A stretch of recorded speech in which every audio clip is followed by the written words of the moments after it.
Rome feared this man. How did Hannibal manage to slaughter over 50,000 Roman soldiers? For supremacy in the Western Mediterranean, Rome and Carthage fought a fateful war. The first round ended in a Roman victory, and Carthage was growing in power in Spain.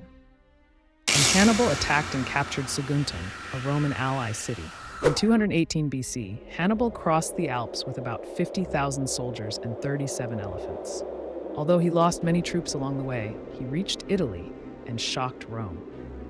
He then ambushed the Romans at the Battle of the Ticinus River, the Battle of the Trebia River, and the Battle of Lake Trasimenus, 218 BC, winning major victories and penetrating further south.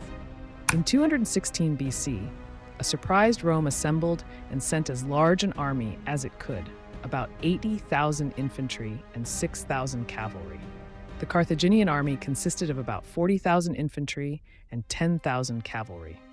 The Romans were camped downstream in the Cannae region in the southern part of the country. Hannibal moved upstream from the Roman, drawing the Romans into a place his powerful Numidian cavalry to fight well. Rather than encircle Hannibal's army, the Roman commander Varro sought to overwhelm it with strong Roman infantry formations on the plains. So he crammed a lot more soldiers into the center of the infantry than usual.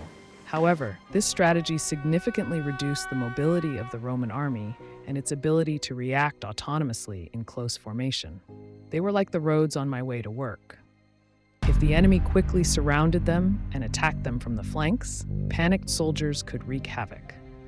Rome's centralized infantry was very powerful. However, Hannibal had a strong and experienced cavalry force from Numidia.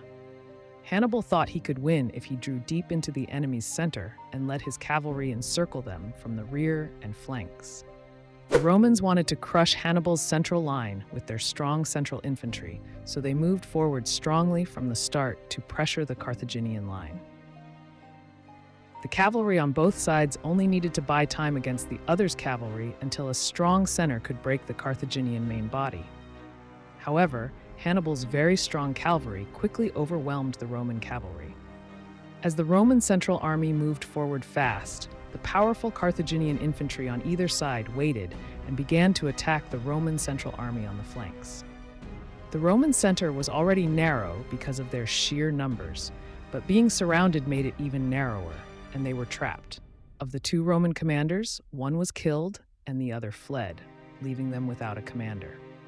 What's next?